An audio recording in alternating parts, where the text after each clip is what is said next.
Hello అందరికీ నమస్కారం అండి. Welcome back to Sharath updates YouTube channel. Telangana రాష్ట్రంలో ఈ కొత్త చేయూత పింఛన్ల గురించి మరో కీలక అప్డేట్ అయితే వచ్చింది. దీని గురించి పూర్తిగా తెలుసుకోవాలంటే వీడియోని పూర్తి వరకు చూడండి. అలాగే వీడియోని ఖచ్చితంగా లైక్ చేయండి. లైక్ చేస్తే ఇలాంటి వీడియోస్ చేయడానికి నాకు మోటివేట్గా ఉంటుంది. దాంతోపాటు ఛానల్ని సబ్స్క్రైబ్ చేయండి. ప్రతి నెల మీ ఖాతాల్లోకి 4,000 రూపాయలు వస్తే ఎలా ఉంటుంది? చాలా కాలంగా పెన్షన్ల కోసం ఎదురు చూస్తున్న వారికి తెలంగాణ రాష్ట్ర ప్రభుత్వం భారీ గుడ్ న్యూస్ అయితే చెప్పింది. మరో 2 లక్షల మందికి చేయూత పథకం కింద కొత్త పెన్షన్లు ఇవ్వబోతున్నట్టు అధికారికంగా ప్రకటించింది.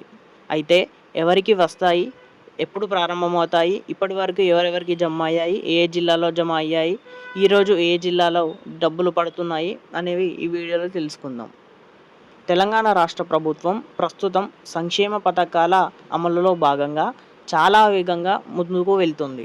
విద్యార్థులకు మధ్యాహ్న భోజనం, అల్పాహారం, తర్వాత ఇప్పుడు పెన్షన్లపై పెద్ద నిర్ణయం తీసుకోనుంది.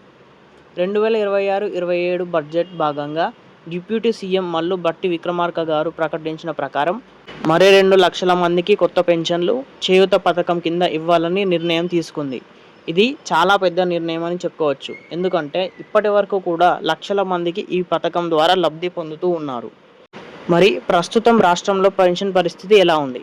తెలంగాణ రాష్ట్రంలో ఇప్పటికే 42,23,000 మందికి పెన్షన్లు తీసుకుంటున్నారు. వీరిలో వృద్ధులు, ఒంటరి మహిళలు, చేనేత కార్మికులు, గీత కార్మికులు, బీడీ వర్కర్లు, హెచ్ఐవి బాధితులు. పెన్షన్ అమౌంట్ ఇలా ఉంది. సాధారణ లబ్ధిదారులకు 2,016 రూపాయలు, అదే దివ్యాంగులకు అయితే 4,016 రూపాయలు ఎక్కువ. అంటే సాధారణ లబ్ధిదారుల కంటే ఒక 2,000 రూపాయలు ఎక్కువ. ఈ స్కీమ్ చాలా కుటుంబాలకు ముఖ్య ఆదాయం లాంటిది అయ్యింది. పెన్షన్ తొలగింపుపై క్లారిటీ తెలుసుకుందాం. ఇటీవల చాలామంది అడిగిన ప్రశ్న పెన్షన్లు తీసేస్తున్నారు అంట కదా, నిజమేనా అని. ప్రభుత్వం క్లియర్గా చెప్పింది, అర్హులైన వాళ్లకు మాత్రమే పెన్షన్ ఎప్పటికీ రద్దు చేయబడదు అని. కేవలం మరణించిన వాళ్ళు, అర్హత లేని వాళ్ళు, వారి పేర్లు మాత్రమే తొలగిస్తారు. అంటే నిజమైన లబ్ధిదారులకు ఎలాంటి టెన్షన్ అవసరం లేదు. మరి పెండింగ్లో ఉన్న అప్లికేషన్ల భారీ సంఖ్య ఏ విధంగా ఉంది? ఇప్పుడు అసలైన విషయం ఇక్కడే ఉంది. రాష్ట్రంలో సుమారు 12 లక్షల మందికి అప్లికేషన్లు పెండింగ్లో ఉన్నట్టు ప్రభుత్వం గుర్తించింది.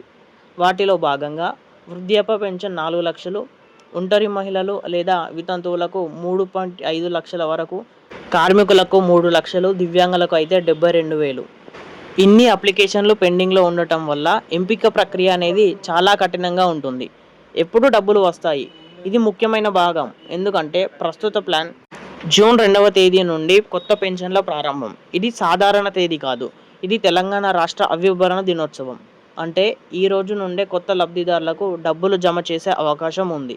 ఈరోజు ఈ కొత్త చేయూత పెన్షన్లు ఏ జిల్లాలో జమ అవుతుందంటే, ఇప్పటి వరకు సాధారణంగా పెన్షన్లు జమ అయ్యే విధానం ఈ విధంగా ఉంటుంది. ఒక్కో రోజులో మొత్తం రాష్ట్రానికే కాదు, దశల వారీగా ఈ డబ్బులు అనేది జమ చేయడం జరుగుతుంది. అదే జిహెచ్ఎంసీ లేదా హైదరాబాద్ పరిధి ప్రాంతం, రంగారెడ్డి, మెదక్, వరంగల్, నల్గొండ, ఖమ్మం ఇలా జిల్లాల వారీగా బ్యాచ్లతో పాటు డబ్బులు జమ అవుతాయి. ఇక్కడ ఇంపార్టెంట్ నోట్ ఏంటంటే, ప్రభుత్వం ప్రతిరోజు అధికారికంగా ఈరోజు ఈ జిల్లాలు అని ప్రకటించదు. బ్యాంకు లేదా వాలంటీర్ ద్వారా మీకు ఎస్ఎంఎస్ రావడం జరుగుతుంది. కాబట్టి మీ బ్యాంకు ఎస్ఎంఎస్ చెక్ చేయండి. గ్రామ లేదా వార్డు సచివాలయం దగ్గర చూసుకోండి. మరి ఈ పెన్షన్ ప్రక్రియ అంటే 2 లక్షల కొత్త లబ్ధిదారుల ఎంపిక ఎలా జరుగుతుందంటే, ఎంపిక ప్రక్రియ ఈ విధంగా ఉంటుంది. గ్రామ సభలు, వార్డు సభలు, ప్రజావాణి అప్లికేషన్లు వీటన్నింటినీ పరిశీలించి అత్యంత అర్హులైన వారికి ప్రాధాన్యం ఇస్తారు. అంటే ఫస్ట్ కమ్ ఫస్ట్ సర్వ్ లాంటిది కాదు, నిజంగా అవసరం ఉన్న వారికి మాత్రమే ఇస్తారు. మొత్తానికి చూస్తే తెలంగాణ రాష్ట్రంలో ప్రభుత్వం తీసుకున్న ఈ నిర్ణయం లక్షలాది కుటుంబాలకు పెద్ద ఊరట ఇవ్వబోతుంది. మరో 2 లక్షల మందికి పెన్షన్ అంటే ఎంతో మంది జీవితాల్లో కొత్త ఆశ, ప్రతి నెల స్థిరమైన ఆదాయం. ఇవి పెన్షన్ల యొక్క లేటెస్ట్ అప్డేట్స్. మరిన్ని వివరాల కోసం మన ఛానల్ని సబ్స్క్రైబ్ చేయండి. వీడియోలో కొంచెమైనా సమాచారం తెలుసుకున్నట్టు అనిపిస్తే లైక్ చేయండి. తెలియని వారికి కూడా ఈ వీడియో వెళ్తుంది.